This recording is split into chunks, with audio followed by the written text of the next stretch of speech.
مرحبا فيكم وهلا في قناة محسن تي ار دي.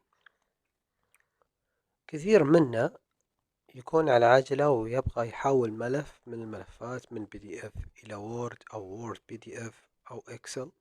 في برامج تسويها لكن احنا نبغى على السريع، فبيكون الويب اكثر بسرعة، يعني بسرعة ينزل. اليوم معنا موقع كومفورت فايلز.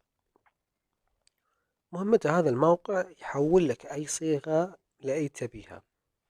عندك هنا يحول إلى archive، إلى document، presentation، صورة، فيديو، صوت.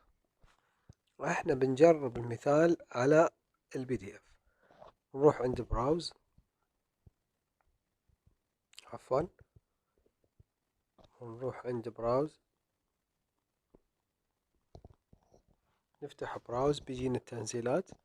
تقدر أنت تختار أي ملف، يعني أي مكان تحافظ فيه الملف. أنا بختار هنا البي دي اف. مباشرة راح يتعرف على input format اللي هو دوبي. يعطيك إن مثلا شو اللي تبغى تصير output. أنا بختار مثلا الصورة، مثل ما قلنا في أكثر من صيغة، لكن أنا أختار الصورة جي بي جي. تمت. بروح أضغط على comfort وانتظر شوي حتى يعمل upload. comforting،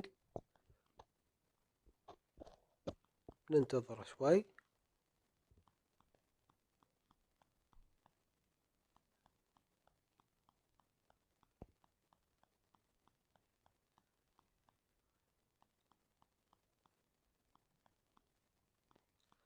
حلو.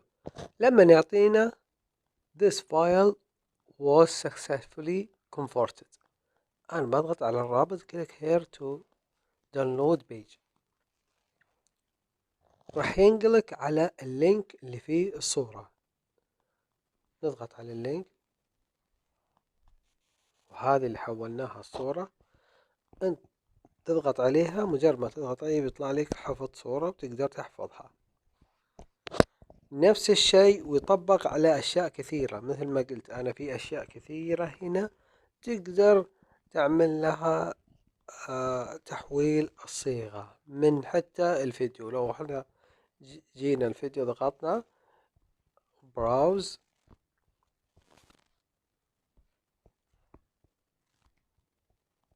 عفوا هنا براوز مثلا، ونروح سناب فيديو كاميرا مثلا خفية.